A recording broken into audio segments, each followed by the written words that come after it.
para falar sobre um programa de pós-graduação para os alunos que estão iniciando, eu acho que a gente tem inúmeras formas de apresentar, de falar sobre um programa. O que eu vou tentar fazer é apresentar um pouco sobre o que é mecatrônica para os alunos, mostrar qual é a relação de mecatrônica com computação, com qualquer um dos cursos que a gente tem, e procurar também estabelecer a relação do programa de pós-graduação em mecatrônica com o nosso departamento.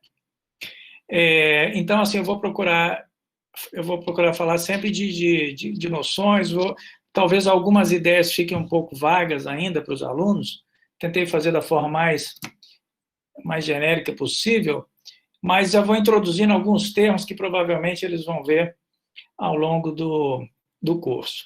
Bom, então, é um dos programas de pós-graduação do Departamento de Ciência da Computação, que é o PPGM, Programa de Pós-Graduação em Mecatrônica.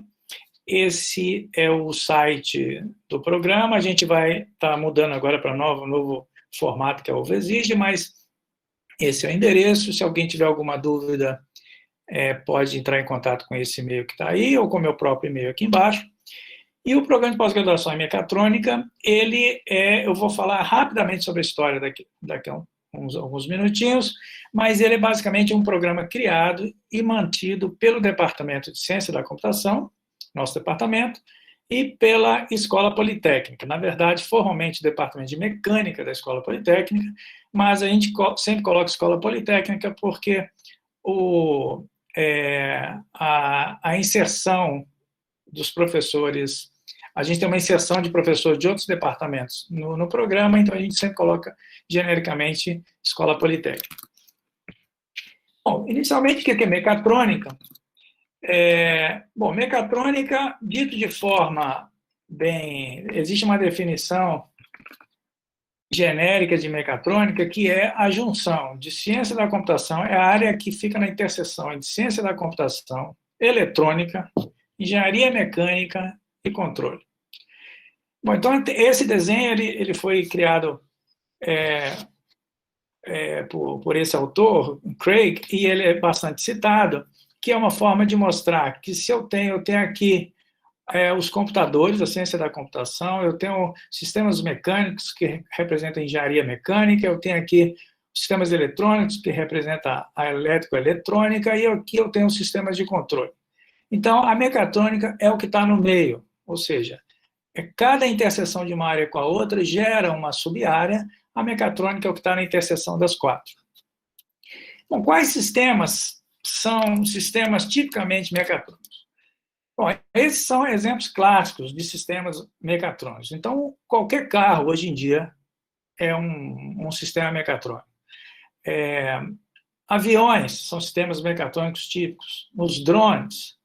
E, claro, uma área bem associada à mecatrônica, bem clássica, né, é a robótica. Então, qualquer tipo de robô é um exemplo clássico de mecatrônica. Então, esses representam aí uns robôs, alguns humanoides, que chamam robôs humanoides, e também os robôs da indústria, exemplificado aí nessas imagens. Bom, mas por que um carro, por exemplo, e qualquer um desses dispositivos é um sistema mecatrônico? Porque vocês sabem hoje que o carro ele deixou de ser, já há bastante tempo, um sistema puramente mecânico, que tem um motor que gira as rodas, etc. Se um componente eletrônico falhar no carro, o carro para. Então, um carro hoje ele tem uma eletrônica embarcada extremamente sofisticada, que corresponde à parte da eletrônica, né? E, junto com a eletrônica, uma computação, ou seja, uma série de programas, uma computação que se diz computação embarcada, ou seja, ela é feita própria, apropriada para aquele dispositivo. E os carros de hoje existem N sensores acoplados a vários dispositivos do carro. Então, por exemplo, o dispositivo de escapamento, que a partir da qualidade do ar que está sendo que o carro está expelindo, ele readapta a quantidade de combustível que vai para o motor. E esse combustível, claro, essa decisão foi feita a partir dos sensores que foram diretamente acoplados a sistemas eletrônicos, que então vai para um sistema computacional que vai decidir qual é a lógica para aumentar ou diminuir a quantidade de combustível, e isso tudo tem que atingir um estado bom, ou seja, o carro tem que ter um determinado desempenho, e se ele estiver abaixo desse desempenho, o sistema reage de uma forma, se ele estiver acima, o sistema também reage, que é a parte de controle. Então, veja que um carro, ele possui todas essas 4 áreas extremamente presentes em seu projeto, desde o início, ou seja, desde o projeto do carro até o funcionamento e o controle dele. Então, um carro sem a parte eletrônica, sem a parte de computação, sem a parte mecânica, sem o controle, ele não funciona hoje em dia. Da mesma forma, os aviões, os drones e os robôs, todos aqueles exemplos que eu mostrei anteriormente. Bom, então, um dos meus objetivos aqui é mostrar como que computação é bem aderente à mecatrônica, né? Aqui na UFA, na nossa atuação, a gente entende mecatrônica de um jeito mais amplo. Não somente esses tipos clássicos de mecatrônica, mas também os chamados sistemas ciberfísicos. Então, aqui já vou introduzir um termo aí que vocês vão ver várias vezes durante os cursos aqui na UFA. E o sistema ciberfísico, de forma bem simples, é a integração do mundo físico com o mundo digital. Então, vejam essa figura aí à direita, que hoje nós temos a nossa planta de geração de energia elétrica, tem lá os dispositivos eletrônicos, de potência, etc., mas essas plantas são acopladas a elas, existem vários sensores que controlam o estado e atuam sobre essas plantas, que seguem a um sistema de gerenciamento, um sistema de monitoramento e controle, que então mantém aquele sistema funcionando e também reage a ele. Então, por que se chama sistema ciberfísico? Porque a gente está conectando um sistema computacional a dispositivos do mundo real. Então, o robô também, quando anda, ele é um sistema ciberfísico, porque o sistema computacional ele depende de ações do mundo real, ou seja, do robô andando. Se ele perde o equilíbrio, a gente tem que recolocar novamente acertar o equilíbrio do robô, etc. Então, o sistema ciberfísico, de uma maneira bastante simples, é essa interação do mundo físico com o digital, e isso é parte da mecatrônica também.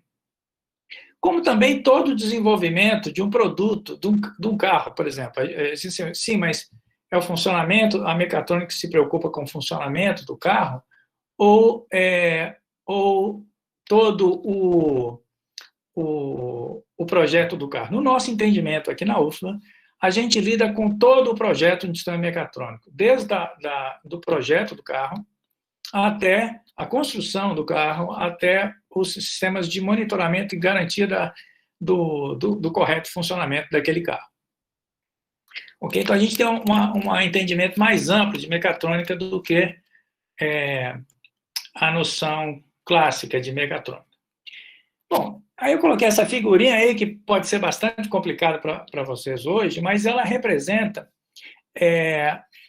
como eu comentei, se eu estou ligando o mundo físico ao mundo real, vamos pensar na indústria, que é um dos focos da mecatrônica. Se a gente imaginar uma indústria de petróleo, uma refinaria, o que a gente vai ter? Uma série de dispositivos físicos monitorados por válvulas, sensores de temperatura e pressão. Numa arquitetura clássica, esses dispositivos são acoplados a dispositivos de controle na própria fábrica, no próprio chão de fábrica, como se diz, e parte desses dados seguem a sistemas de supervisão que vão, então, controlar de uma forma mais alto nível, mais abstrato, o que está acontecendo. Bom, esses sistemas, normalmente, eles são bastante sofisticados, mas frente ao que a gente pode fazer hoje, eles são limitados, eles são pouco flexíveis. Com isso, a gente fala hoje em dia da chamada quarta revolução industrial. Ou seja, se a gente considera essa figurinha clássica que aparece à esquerda na figura, que como que a indústria foi evoluindo ao longo do tempo, a gente teve uma primeira geração onde foi introduzida a mecanização nos processos, numa segunda fase, onde foi gerada a produção em massa, isso há bastante tempo.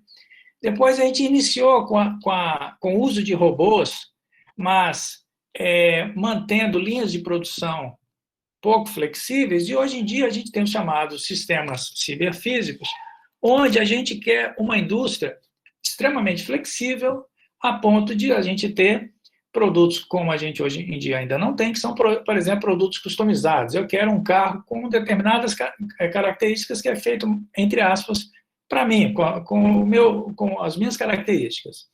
A indústria hoje ela não é capaz de fazer isso. Então, gerou-se um projeto na Alemanha chamado Indústria 4.0, que começou a refletir como que a indústria deveria se organizar, como que ela deveria funcionar para que a gente tivesse a nova geração de indústria, ou seja, que a gente conseguisse produzir de maneira mais flexível, atendendo a requisitos específicos do usuário, etc. Então, a isso tem se usado o nome genérico de Indústria 4.0, que é outro bordão, outra buzzword, outra palavra, expressão que vocês vão ouvir muito ao longo do curso. E essa indústria 4.0, então, ela é diretamente associada à mecatrônica, porque é justamente a conexão do mundo físico, industrial, com o sistema de controle, a parte digital, né, o mundo digital. Bom, a partir da indústria 4.0, a gente chega a uma outra visão de que o mundo, hoje, ele é formado por dispositivos, uma série de dispositivos que a gente tem usado e estão na nossa vida em diversos aspectos. A gente tem os nossos celulares, que servem como sensores, tem N sensores, tem câmera, tem acelerômetro, tem o GPS, que diz lá para Google onde a gente está, etc. A gente tem sensores de controle das nossas casas, os controles na indústria, etc. Então, se fala em uma outra expressão que vocês vão ouvir também bastante no curso, que é a internet das coisas, que é a extensão da internet, feita originalmente pensando na conexão apenas de computadores, para conectar virtualmente qualquer coisa à internet. Qualquer coisa, obviamente, dito de maneira abstrata, né, genérica. Então, a internet das coisas é intrinsecamente ligada também ao que a gente faz em mecatrônica. Associada à internet das coisas, a gente tem mais um tipo de sistema que é bem característico da nossa atuação na mecatrônica, que são as chamadas redes de sensores sem fio.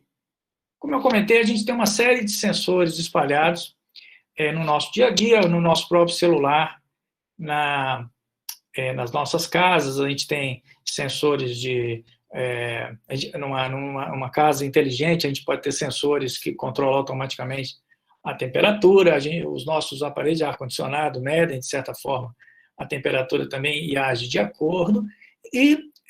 Bom, então a gente pode falar de sensores que têm capacidade de processar e de comunicar sem fio, formando uma rede.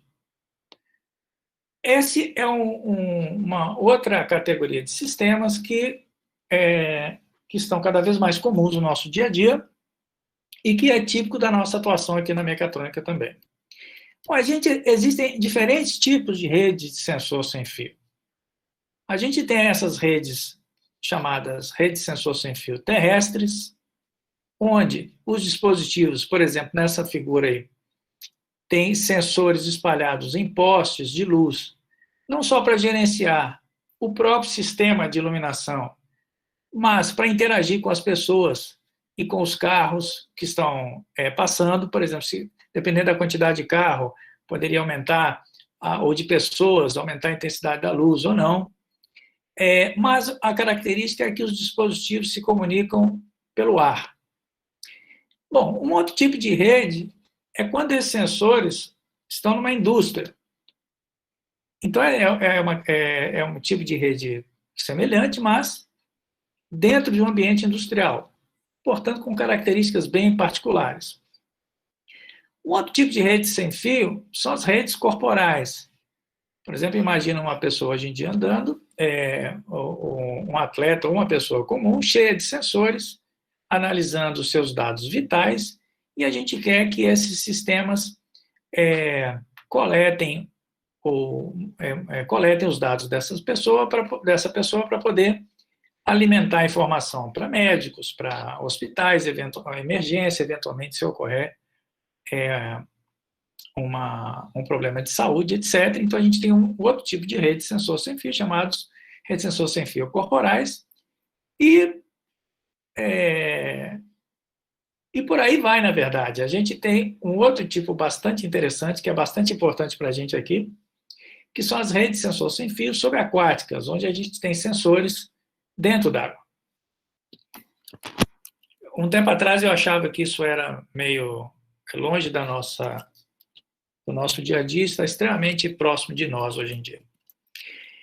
Bom, rede de sensor sem fio, portanto, é também um sistema típico da mecatrônica, e a gente pode ter uma visão genérica dessas redes, onde a gente tem várias dessas redes de sensores, seja uma rede dessa numa pessoa, uma rede dessa ao longo da cidade, e todos eles convergem para um ambiente de nuvem, onde são armazenados todos os dados, e a partir desses dados são então processados via, por exemplo, técnicas de Big Data, de inteligência artificial, de Deep Learning, que são várias outras buzzwords que vocês já devem ter visto, e a partir do acesso a esses sistemas a gente cria aplicações. Bom, então eu mostrei até aqui mais ou menos o tipo de sistema que estão, alguns tipos de sistemas que estão diretamente relacionados à mecatrônica. Bom, o que isso tem a ver, então, com computação, que é a área do nosso departamento? Bom, acredito que a esse momento já deu para ver que, na verdade, tem tudo a ver, né? Computação é uma parte intrínseca da mecatrônica. Então, a mecatrônica, ela não vive, ou seja, é uma parte constituinte da própria mecatrônica. Então, sem a computação, a mecatrônica não existe, assim como sem a eletrônica ela não existe, sem a mecânica também, por aí vai. E se eu listar aqui uma série de temas diretamente relacionados a esses exemplos que eu mostrei, eu acredito que vocês vão ver que a mecatrônica é muito mais próxima de nós, ou de vocês, do que vocês imaginam. Né? Então, eu tenho aqui redes de comunicação, tem software básico que vai gerenciar, que se refere ao software que vai embarcado nos sistemas, nos carros, nos aviões, etc. Eu tenho que lidar com questões de sistemas operacionais, engenharia de software, algoritmos, linguagem de programação, inteligência artificial, ou seja, são visão computacional, computação em nuvem, Big Data, etc., que são todos temas clássicos da computação. Então, na verdade,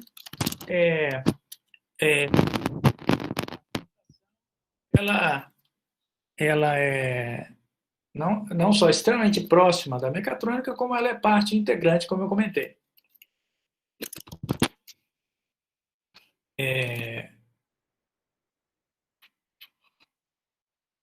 Bom,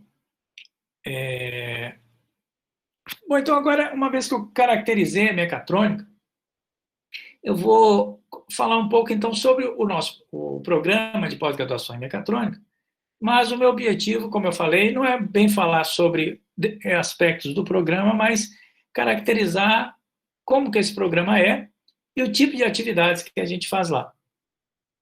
Bom, no Departamento de Ciência da Computação, a gente tem 2 programas de pós-graduação. O programa de pós-graduação em mecatrônica, que é promovido juntamente com a Politécnica, e o programa de pós-graduação em ciência da computação, que é o PGComp. Vocês me ouvem bem? Escutando bem, Flávio, tranquilo. Sim. Bom, o programa de pós-graduação em mecatrônica, aí vou falar um pouquinho da história bem rapidamente. Ele foi criado, ele iniciou a primeira turma apenas com mestrado em 2003, e o doutorado iniciou em 2012. Mas, só para ter uma noção de como que era na época, que isso justifica um pouco também de como que a mecatrônica surgiu no nosso contexto, eu estava fazendo a conta aqui, provavelmente, na época de 2003, ou quando a gente discutia isso, a maior parte dos alunos aí estava nascendo, ou eram todos bebês, né? Mas só para, às vezes, então, acredito que seja difícil, talvez, vocês tenham uma noção do tempo, como é que era a universidade nessa época, mas acredito que uma informação serve de comparação. Eu sou de Belo Horizonte, eu fiz minha graduação em Ciência da Computação na UFMG. E praticamente todas as disciplinas de computação eu tive com professores com doutorado.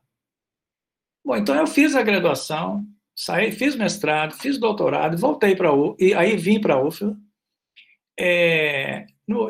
Cheguei em 1999, ou seja, em 2000 por aí. Nós só tínhamos no departamento 3 professores com doutorado. Eu e mais 2, e eu nem era do departamento, eu só fui efetivado em 2002 na universidade. Já existia uma iniciativa do departamento de criar pesquisa no nosso departamento, que não existia. Então, alguns professores, um número razoável, saiu para doutorado, que foi uma iniciativa de que o departamento passasse a fazer pesquisa, mas nesse momento só tínhamos 3 pessoas. Eu, que nem era do departamento, professor Aline e professor Macedo. Então a gente começou a discutir assim, como que a gente precisa de um programa de pós-graduação. Então vejam, na UFMG já existia um número grande de doutores, nós só tínhamos 3. E a gente tentou, então, criar um programa de pós-graduação com a estatística. Tinha um professor bastante famoso, né, no Brasil, aqui na estatística, infelizmente ele não é, ele saiu da UFBA.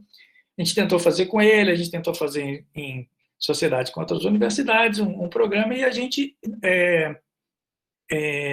as iniciativas não deram certo. Então, a gente não conseguia somente com 3 fazer um programa. Então, na UFBA, a gente se uniu à Escola Politécnica para a gente criar um programa. Mas qual área seria uma área comum a nós e a Politécnica? Foi a área de mecatrônica. Então, embora mecatrônica tivesse sido mais ou menos uma questão circunstancial, eu acho que foi uma excelente escolha, no final das contas, dada a importância que essa área tem na sociedade hoje em dia. Bom, então esse curso, ele serviu de base para uma série de outros programas na UFBA, que culminaram, então, com outro programa no nosso departamento, o PGComp. Então, nós temos hoje no departamento 2 programas de pós-graduação, ambos com mestrado e doutorado.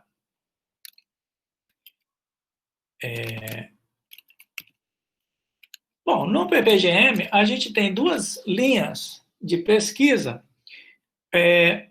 uma associada à computação, que é chamada linha de sistemas computacionais, e a outra mais associada à Politécnica, que é a chamada integração da manufatura. Então, basicamente, a linha de sistemas computacionais lida com os aspectos computacionais dos sistemas mecatrônicos, e a integração da manufatura lida com os problemas mais próximos da mecânica, da engenharia elétrica, da parte de controle, etc. Embora muitas das vezes essa fronteira fica não muito clara. Bom, eu vou só dar poucas informações sobre o programa, mas a gente tem aqui o corpo docente. Uma característica que eu acho interessante nesse programa é que a mecatrônica, como eu comentei, é a junção de 4 áreas. E muitas das vezes, por exemplo, robótica. Robótica é uma área típica mecatrônica, e às vezes a robótica é feita, por exemplo, num departamento de engenharia elétrica, ou robótica é feita num departamento de engenharia mecânica. Mas no departamento de engenharia mecânica, a gente tem pessoas com formação em mecânica. No departamento de engenharia elétrica, a gente tem pessoas com formação em engenharia elétrica. No nosso curso, como vocês podem ver que eu coloquei nesse slide, a gente tem professores com formação de fato nas áreas da mecatrônica. Então, a gente tem professores com formação em ciência da computação, nós temos, que é até a maioria dos professores, nós temos 2 professores com formação em engenharia elétrica com ênfase em eletrônica, 2 com formação em engenharia mecânica, um professor da física que atua em sensoriamento óptico, sensores ópticos, ele tem um laboratório de propriedades ópticas, e tem 2 professores da engenharia química. E esses professores da engenharia química trabalham, tanto ele como o professor Laser, que é da engenharia elétrica que eu coloquei aqui, como a Lírio, que é o professor aqui do departamento, eles trabalham com controle. Então, na verdade, a gente tem, de fato, as 4 áreas da mecatrônica no programa, o que torna o programa realmente mecatrônico, ou seja, não a gente não está fazendo mecatrônica dentro do departamento de engenharia mecânica, a gente está fazendo mecatrônica num grupo realmente mecatrônico. Bom, nesse slide eu coloco, para caracterizar bem como que a mecatrônica, o nosso programa, é um programa do Departamento de Ciência da Computação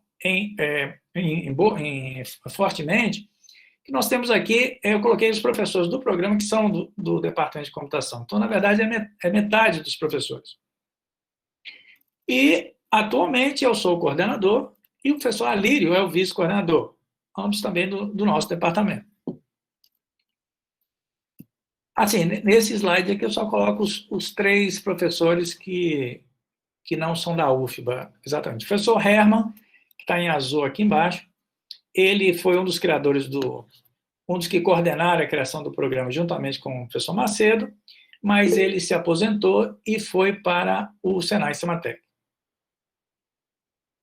Mas ele até hoje, então, é bastante ligado ao programa, porque, obviamente, ele tem uma ligação aí desde as origens do programa. Bom, então, as áreas de atuação nossa são bem variadas, e se vocês olharem aí, são bem... É claro, eu coloquei as partes de cima mais próximas ao que a gente faz em computação, porque em função da nossa audiência aqui, mas, bom, então a gente lida aqui com sistemas e algoritmos distribuídos. Então, a gente lida com algoritmos, com questões clássicas de algoritmos. Visão computacional, que é a área de professor Luciano, inteligência artificial, deep learning, sistemas de tempo real, que é bem característico dos sistemas industriais, que é a área de Jorge, que fez a apresentação. Rede sensor sem fio, que é a minha área, métodos formais, que é a professora Aline. A gente tem processamento de linguagem natural e algumas áreas, não assim básicas, mas talvez mais próximas de aplicação, que são drones. A gente tem alguns projetos com drones, várias atividades com drones, alguns projetos. A gente tem uma atuação forte na área de petróleo e gás. Durante toda a existência da mecatrônica, a gente teve programas ativos com a Petrobras. Agora a gente tem um programa com a Agência Nacional de Petróleo. Sensores ópticos, que é o professor da física, que ele tem um laboratório bastante ativo na área de sensoriamento óptico. Otimização e gerenciamento de processo da manufatura. Estou vendo que um aluno está perguntando aqui o que é processamento de linguagem natural.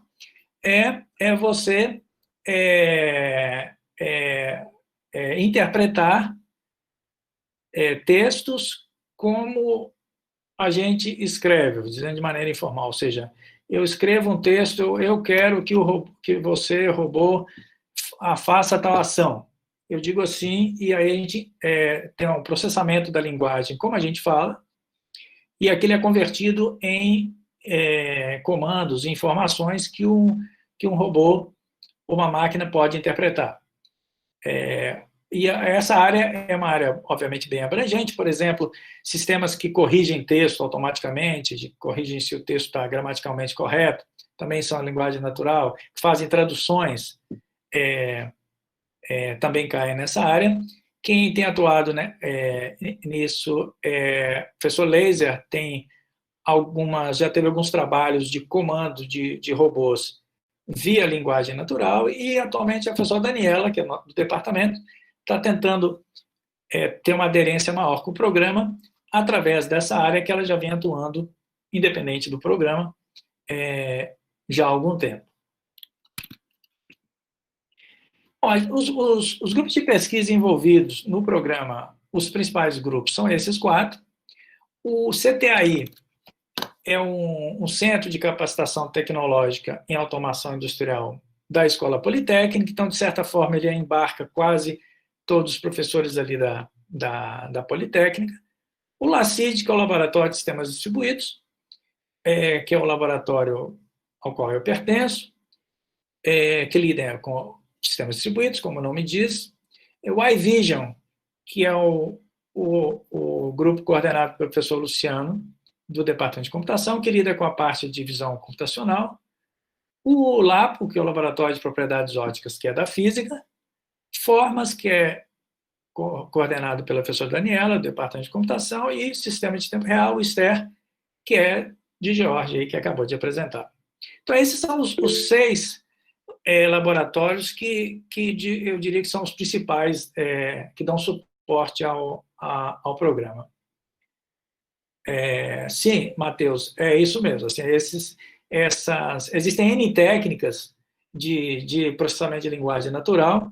Eu já trabalhei um pouquinho com isso um tempo atrás, mas inteligência artificial é, obviamente, uma das técnicas, a área que eu diria que é de maior, ou seja, a área base para lidar com problemas de processamento de linguagem natural, principal hoje em dia são essas técnicas de inteligência artificial, como deep learning, etc. Mas você não precisa lidar com a inteligência artificial também para lidar com processamento de linguagem natural. Bom, eu vou falar sobre uma disciplina interessante nesse programa, que é uma disciplina que mostra um pouquinho a cara do programa, que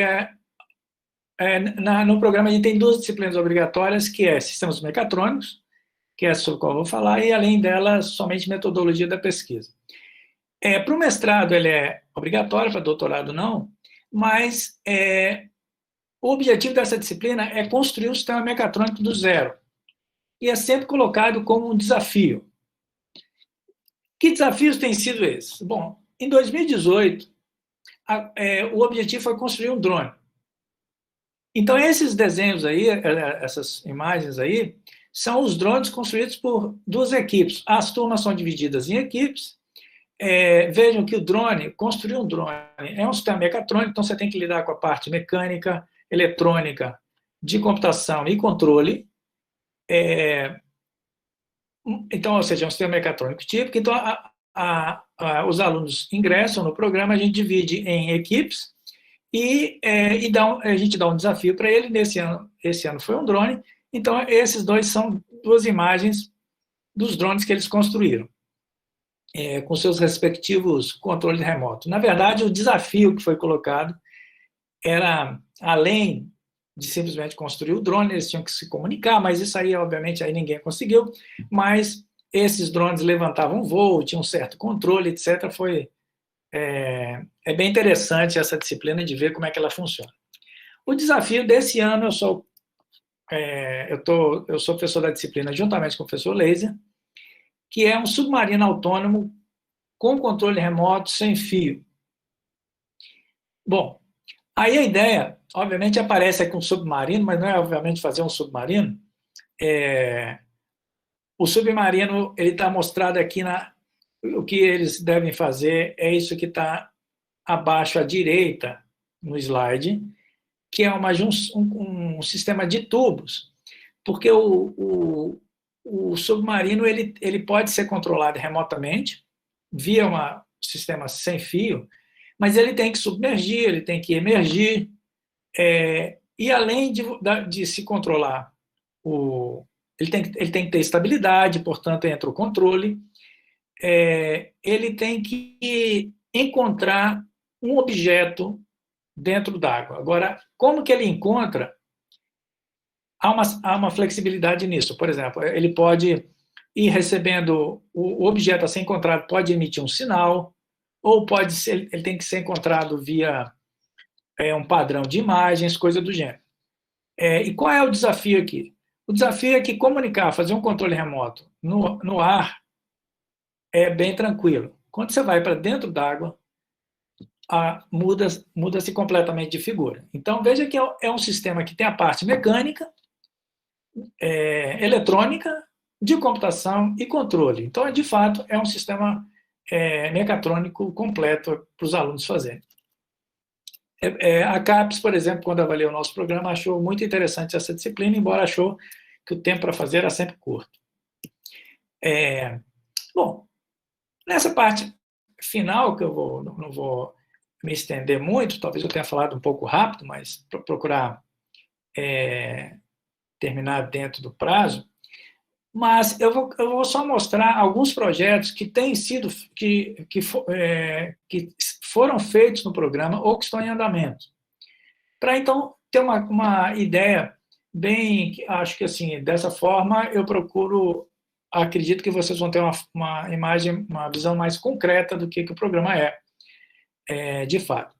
Bom, a gente tem lidado com várias temáticas, sistemas de monitoramento de planta industrial, processamento de imagens, controle distribuído, com algoritmos, puramente algoritmos, faz o algoritmo, prova, etc., prova formal de algoritmos, como a gente lida em ciência da computação pura, em drones, em rede sensor sem fio, com aplicação na agricultura, rede sensor sem fio subaquáticas, ou sobre o mar. Eu tenho um aluno de mestrado terminando agora, que analisa a comunicação acima do mar, que tem umas características particulares, ou seja, não é dentro do mar, mas ele tem características especiais pelo fato de estar acima da água, que forma um túnel de evaporação que afeta a comunicação. Ele está terminando isso. Uma área bem forte da mecatrônica é petróleo e gás, como eu falei. A Politécnica, o CTAI, um daqueles grupos, tem projetos com a Petrobras desde que o programa surgiu. E a gente participou também, alguns alunos participaram do projeto do veículo autônomo subaquático, que foi um projeto famoso do Senai Cimatec, que eu vou mostrar uma figurinha daqui para frente. Bom, então, vou mostrar aqui só 4 projetos, para que vocês tenham uma ideia. Um deles foi uma tese de doutorado defendida esse ano, que é do aluno Pompilho. Ele é perito criminal da polícia, e ele fez uma tese de doutorado que para se montar uma cena de crime sem intervenção. Porque o que acontece é que quando existe uma cena de crime e a polícia vai no local, ela tem que intervir, ela entra, alguém pode levantar suspeita de que mexeu alguma coisa. Então, qual é a ideia deles? Foi fazer um drone percorrer o local e criando a imagem e colhendo as informações necessárias sobre aquele cenário sem interferir no cenário. Aqui está o drone que ele criou, e aqui à direita está um teste real do drone dentro de uma casa, fazendo a coleta, uma varredura autônoma, ou seja, ele voa sozinho na sala, e ele não somente coleta, ele reconstrói a cena, mas ele também, se ele identificar alguns objetos importantes ou particularmente importantes, vejam que tem uma arma aqui no chão. Claro que essa arma aqui é uma arma de brinquedo, mas se tiver uma arma no chão, ele já identifica que aquelas são, por exemplo, uma faca, são objetos importantes para o crime, e ele já coleta dados específicos sobre esse sistema. Essa tese de doutorado foi bastante, muito legal, ela foi bastante exitosa, e houve repercussão internacional. Segundo o aluno, depois de uma publicação, algumas entraram em contato com ele para fazer algumas entrevistas sobre os sistemas que ele fez, ou seja, entrevistas em veículos internacionais com ele. E, de fato, ele é da polícia. Acredito que eles vão levar esse sistema a cabo, assim, fazer alguma aplicação concreta com ele. Bom, processamento de imagem, a gente tem uma área também bastante forte no programa. Eu só exemplifiquei 2 outros casos, onde através de imagens de trânsito. Aqui, um trabalho foi uma classificação automática de condições de tráfego, se o tráfego está congestionado ou não. Aqui embaixo, representa o reconhecimento de face. Aqui é um exemplo bem simples, existem N outros trabalhos, mas eu procurei uma imagem que fosse mais representativa e não encontrei uma que fosse mais fácil de mostrar. Então, essa aqui é de um trabalho, mas existem N outros trabalhos mais sofisticados sobre isso. Por exemplo, de reconhecimento de face com informação parcial. Ou seja, eu quero reconhecer uma pessoa, mas ela está de lado, ela não está de frente. Esse é o Flatfish, esse projeto do Senai Cimatec, que é um veículo aquático autônomo, que está aí à esquerda acima, e uma dissertação de mestrado no programa defendido ano passado foi a detecção de objetos através de informações de sonar, e o sonar é acoplado ao Flatfish. Bom, outra área em que a gente tem uma série de trabalhos de alunos sendo desenvolvido, mas mais recentemente, é a área de internet das coisas associados a sistemas de saúde. Portanto, eu tenho vários sensores acoplados a uma pessoa e eu quero coletar esses dados para um sistema que vai coletar esses dados e fazer processamento, tipo antever possíveis doenças, etc. Um dos aspectos que a gente está lidando é que a gente tem uma rede de sensores com características bem particulares. Então, a gente está analisando, por exemplo, como escalonar mensagens dentro dessa rede é um problema importante desse tipo de sistema.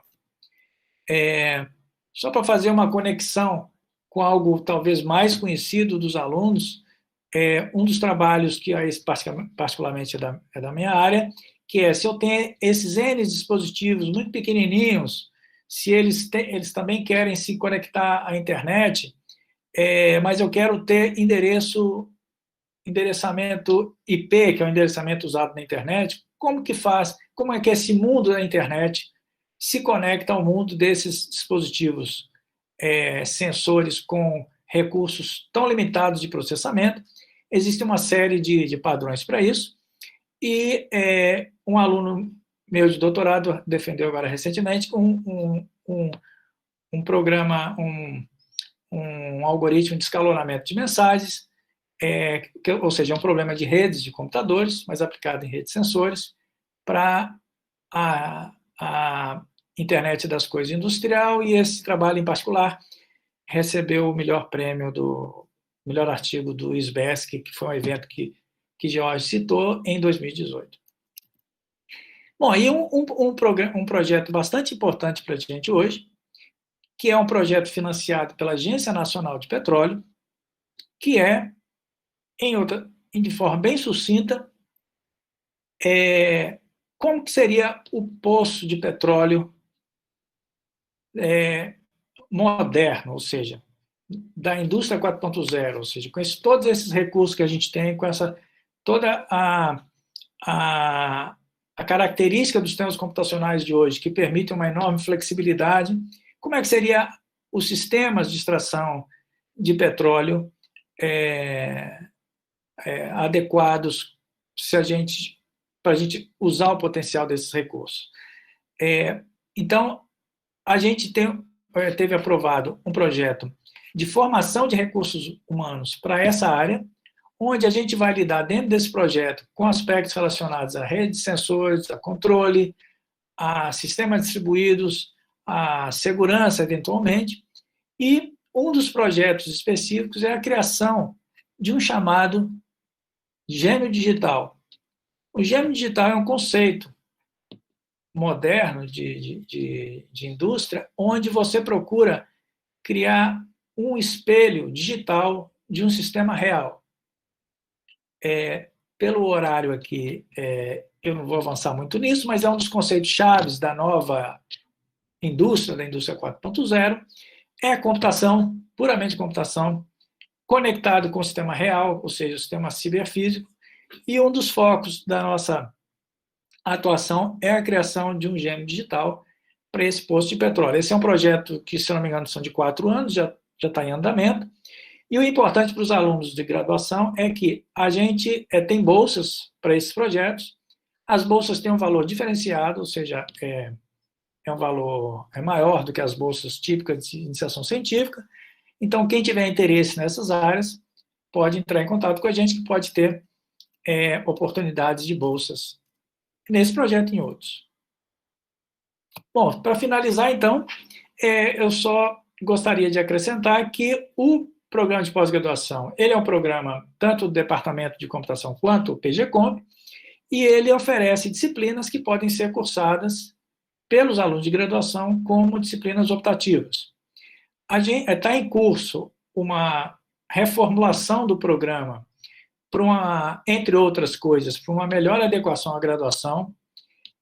A gente quer aproximar mais a mecatrônica dos cursos de graduação que a gente tem, e existem N oportunidades de iniciação científica em diversos desses projetos, com bolsa, seja bolsa de iniciação científica dos programas tradicionais ou de projetos. Então, quem tiver interesse nessas áreas, sinta-se à vontade, ou tiver interesse em qualquer informação sobre o programa de mecatrônica, sinta-se à vontade de me contactar nesses endereços.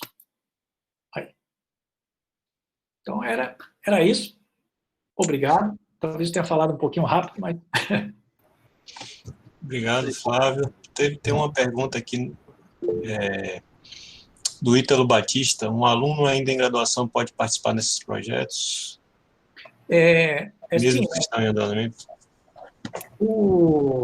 A gente tem os programas chamados de iniciação científica, onde os alunos fazem um trabalho junto com o professor. Nesse projeto da Agência Nacional de Petróleo, em particular, a gente tem bolsas de iniciação científica que a gente pode alocar para alunos de graduação, mas existem os programas tradicionais que a gente pode também concorrer a bolsas, pleitear bolsas, para trabalhar em qualquer um dos outros projetos. Então, por exemplo, um aluno tem interesse em trabalhar em um problema mais associado a um sistema de apoio à saúde. Então, não encaixa nesse da ANP, mas a gente pode procurar obter uma bolsa para isso.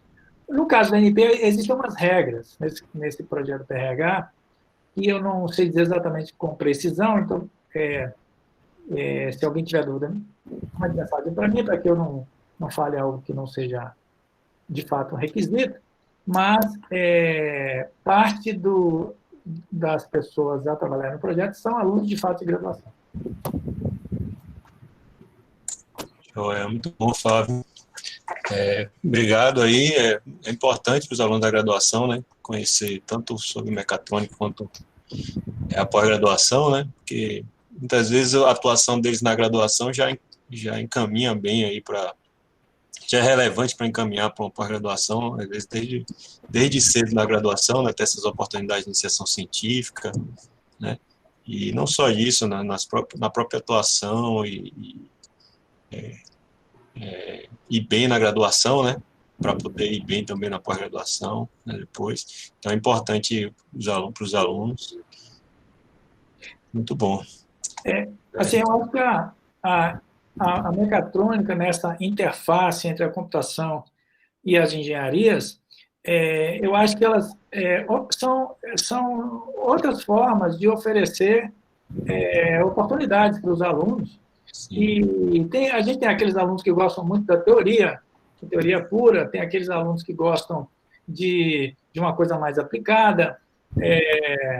Por exemplo, quando eu estava na graduação mesmo, eu me interessava por essa coisa de automação industrial, então a gente tem certamente alunos com esse perfil, e o que eu acho interessante na mecatrônica realmente é que a gente, o programa, a gente diretamente trabalha com pessoas de outras áreas, o que é difícil às vezes.